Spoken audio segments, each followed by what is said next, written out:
Hey guys, welcome back. Today I'm going to block sand down these wheel skirts and we're going to be painting them a single stage gloss black.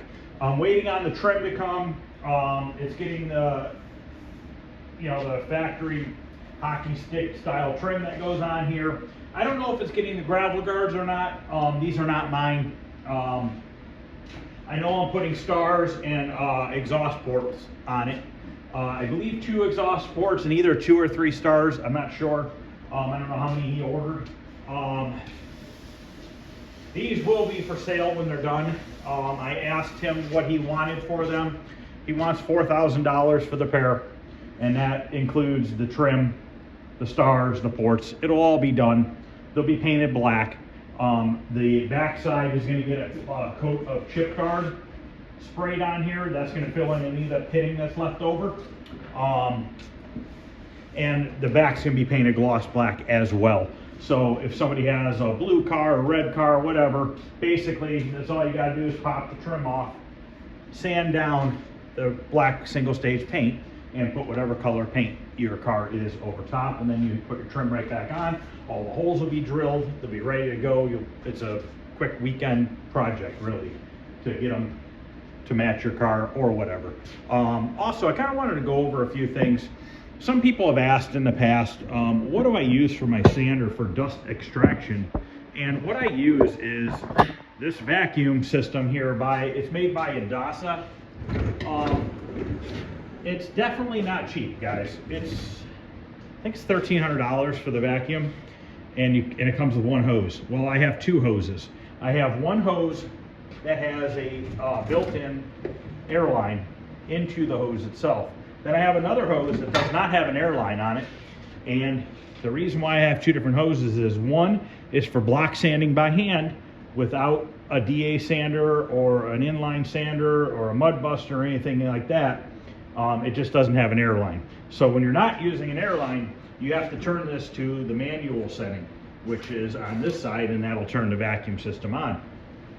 When you're using it with an air line, you turn it to automatic, you plug your air hose in here, and you plug your hose from the regular hose into here, and then when the sander starts, it turns the vacuum on. Also, you can use this with an electric sander. Right here, you can plug in an electric sander, and that will also trigger the vacuum to turn on when you start sanding. Works extremely well. Let me open this. I replaced this bag a couple weeks ago, and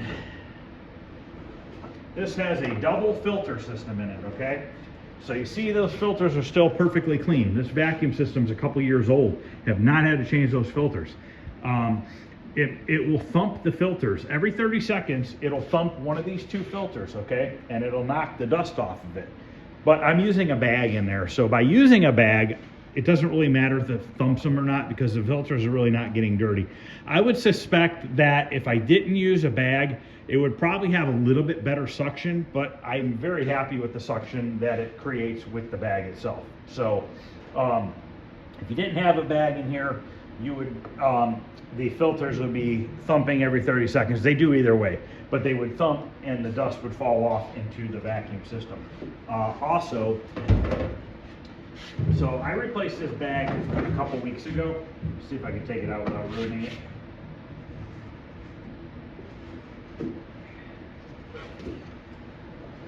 And this is how full it is already. Up to about there. This is all Bondo dust, paint dust, all that stuff. It's all trapped in the bag. Can I get it back in here now? I wear a mask while using this still, even though there's really virtually very, very minimal dust in the air. I still wear a mask. Why not? It's not going to hurt anything. Let me take off my sweatshirt. It's getting hot in here. Show you the sanding sandpaper that I use. This is one brand here made by 3M, and it's called Extract. 3M actually makes an extract vacuum system. At the time that I was purchasing the vacuum system, I could not get the one from 3M because Their first one that they made was phasing out, and they were getting their second one in. Well, I wanted the newest one, and I couldn't get it. Nobody had one. So I ended up going with the Indasa brand, and I don't have any issues with it. It was about the same price. I don't think there was much difference in the price. Maybe a little bit more, I'm not sure. But anyways, this is the 3M sanding pads. This is one of their sanders that hook up. In fact, I don't know where that part is, but they sell. Where the hell did I put that? In here, maybe? I clean this cabinet and it gets dirty right away because I'm always throwing shit in here. I don't know where the other one's at right now, but anyways, so this is another 3M sander. This is an orbital and straight line. It kind of does both at the same time. But you see all these little perforated holes in the sandpaper. It sucks it in. It blows it out of these ports extremely well. And your vacuum just slides right over top of this, your hose. So one of the sandpapers I use by 3M, it's actually not too bad a price. It's about 40 bucks a box for 50 pieces. And they're Velcro backed. And if you look here, you can see through them. It's a screen with sandpaper attached to it, okay? So all your dust sucks through the screen into the vacuum. This is 180 grit. Also, I've been using more of, which I happen to like it. I would say it's a toss-up if I like it better or not. It may be a little bit more aggressive. This is a screen, okay, versus the other one kind of has pads of sandpaper. This is an actual whole screen of sandpaper. Same concept. This is made by Mirka. This is 600 grit right here. But I use both brands. On my Mud Buster, I use a screen as well. I do have this style sandpaper for the Mud Buster. This definitely doesn't work as good as the screen material. So this is the 3M Extract sandpaper, and this is just a real heavy screen. It's almost like the screen that you use for sanding drywall in your house when you put it on the pole sander. It's almost the same. And this is what this stuff looks like. This is very aggressive. It actually works really quick. And now the Mud Buster in this vacuum system, it definitely doesn't get all the dust because it takes so much material off so quickly that it can't keep up with it that well. I usually like to use Mud Buster towards the door in the summertime or right outside the door, just for whatever dust it doesn't collect. It kind of just stays out there. So I just figured I'd run through this real quick with you. Show you guys what I use. Now on these,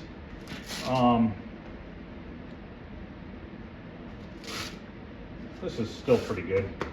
On these wheel skirts, we're going to start with 180 grit, block sanding by hand. We're going to hook the vacuum system up to it. We're going to use the hose that does not have the air hose attached to it. So we're just going to use the plain hose. And I did have to buy the second hose. It only comes with one hose, and I forget which one it comes with. I want to say it comes with the one with the airline, but I'm probably wrong, and it's probably this one. But, and there's 2 ports on these vacuum systems here. So you can basically have 2 people sanding at one time if you want. You have one here that stays shut unless another one gets plugged in, and this one's always in the open position. And I put a cone end on here, okay? I shoved it in backwards because these 3M blocks, I leave this port open. This will open and close. I leave it in the open position, and I just slide this over top. That's all I do. And that picks up a ton of the dust. So let me go grab some guide coat. We're gonna use powder today, not spray paint. And we will put some guide coat on here, and we will start knocking this down with this 180, and we'll see how they look. Okay, this is guide coat. This is just a cheaper brand made by Duragold. Duragold makes sandpaper. So this is still 30 or 40 bucks with the applicator pad. Now what you can do is what I do is I bought one of these, okay? And when I run out of chalk, I go to Home Depot or Lowe's and I buy chalk line chalk. Black, red, blue. They have it in a couple different colors. Orange, I just buy black. Red would probably work really good too, because red is really powerful. And this is just chalk line chalk in here. I just keep refilling this, and I have the applicator pad and everything. So you don't even have to buy this if you don't want to, but I just did, figured I'd have it. And then, you know, I'll have it for a long, long time. So what we're doing is we are spreading this black powder all over this panel, so that when we sand with our block, anywhere we see black is still a low spot. So all it's doing is guiding us, showing us what is low. Obviously stuff that comes off really quickly started out as a high spot. And once you get it all sanded down and all your black is gone, you know that you're pretty straight.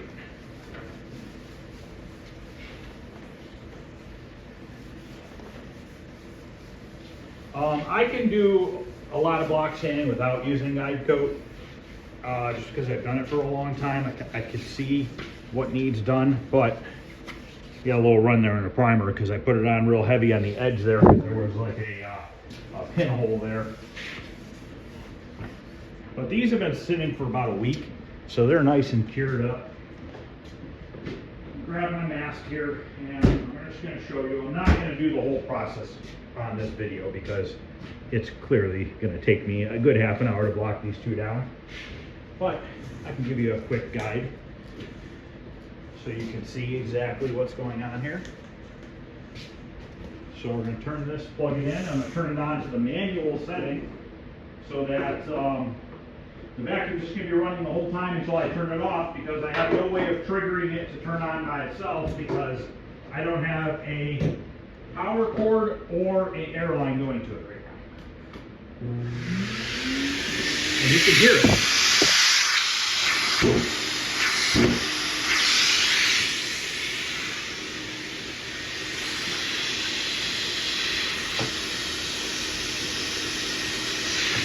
It actually will stick to it.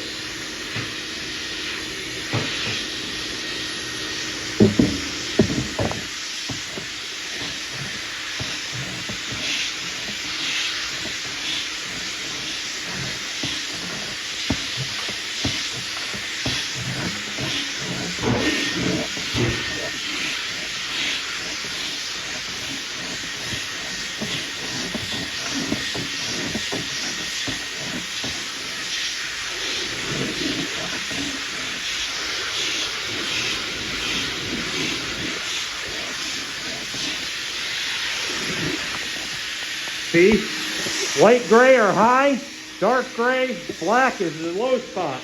Now, I'm going on an angle.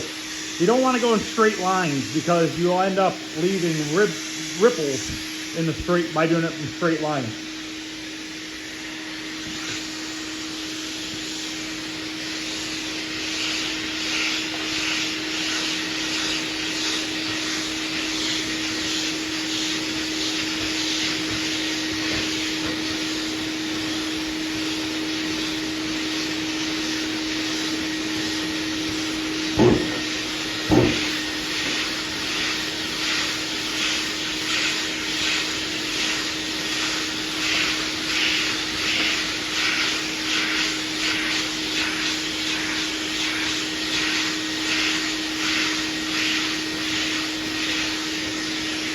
And just because this is low right here, I put a lot of primer on here. We should get it out.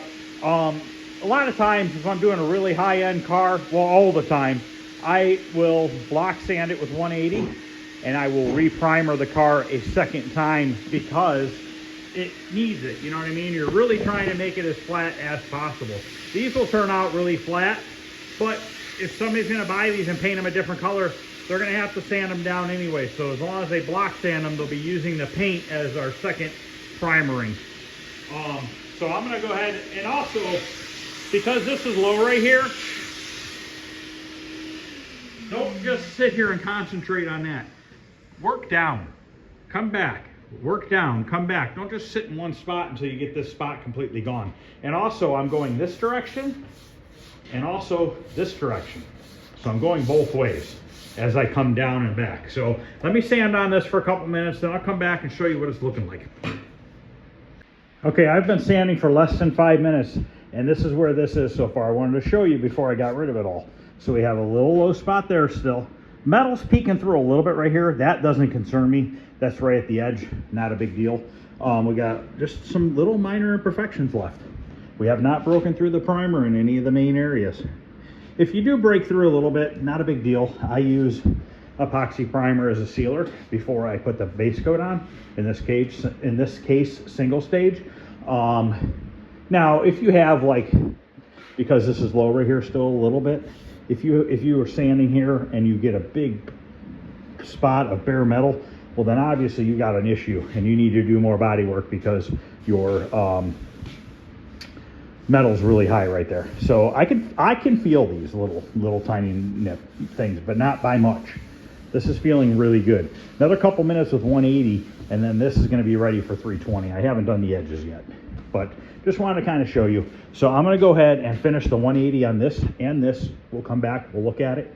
After that, I'm going to 320 them, and at that point, we'll be ready to flip these over. I want to put some chip guard on the back side, let it dry for 15 minutes or so, and then we'll be ready to get these hung, cleaned, and painted black. Okay, they're all blocked with 180, all the edges and everything look great. No burn throughs in any of the centers. A couple little minor edges, not a big deal. Not worried about those.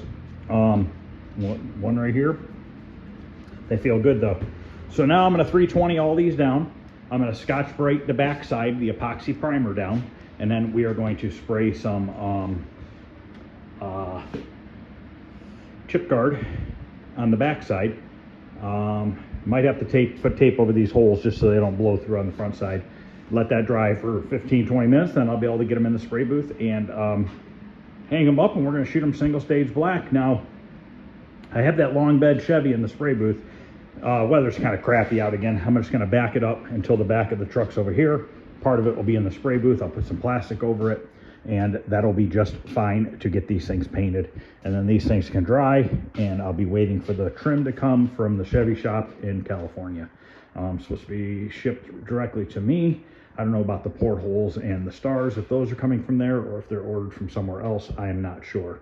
But let me get these 320 down, and then I will show you what I'm going to use for the chip guard. Okay, back sanded down, front sanded, all 320. I'm just going to take some tape and put them over these holes, just so that some of that chip guard doesn't blow through here. I thought I had black, but I don't, so I'm going to have to use clear, which it doesn't matter. I'm painting the back of it anyways.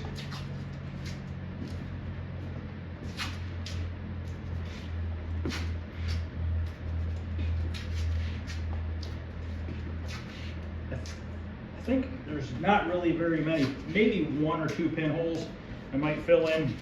I mean, we're not going for a perfect paint job here. We're just going for a nice black finish. Like I said, more than likely these will probably have to get painted to match the person's car. But here's what we're using, clear chip guard.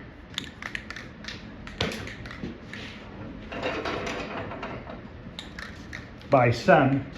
Part number is 39803.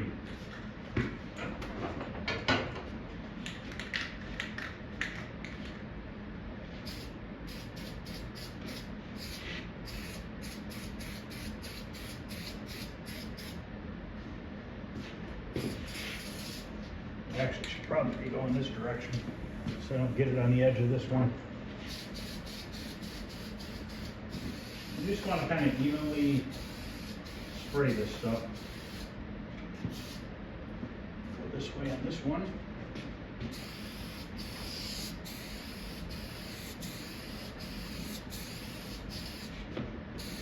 I like to do 2 light coats personally. So I put one on, let it set for about 10 minutes, put the second one on. I'll do the second one off camera. This dry time is, they want you to be 18 to 24 inches distance, two to three medium coats, Flash time 5 to 10 minutes. Top coat time 2 to 4 hours. Okay, I wiped them down with wax and grease remover and also the window cleaner, spray away window cleaner. So I have the epoxy primer mixed up. I put some reducer in it to thin it out, so it's a sealer.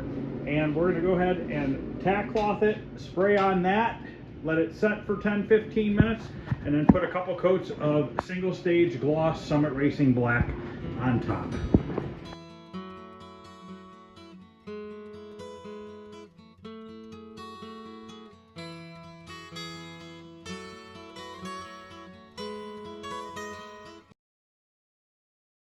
Okay, I'm going to go ahead and put the first coat of black on. I'm going to put it on light to medium, and then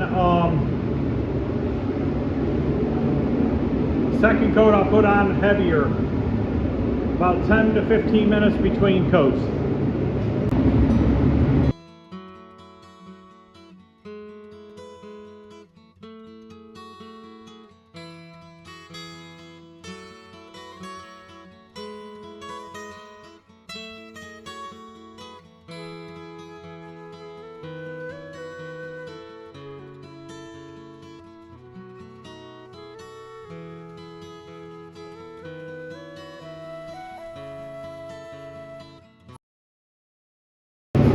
Alright, you can see the chip guard on the back side.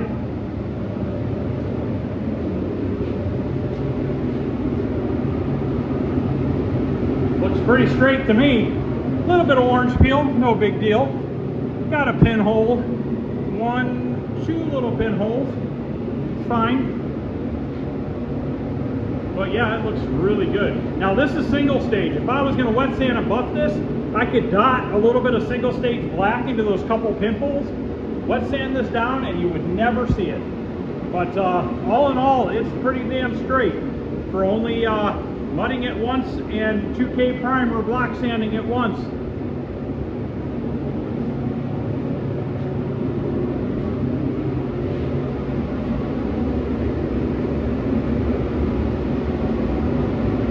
Alright, so that's going to end this video. There'll be one more video on these when the trim comes in.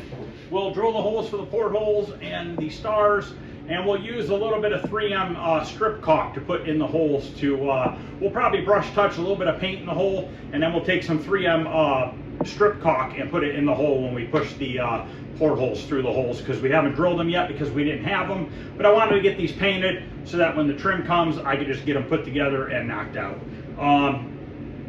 Trying to think here. I'm going to be working on the dually a little bit this week. I have knee surgery on Thursday, so I'll probably be out of commission for a week or two.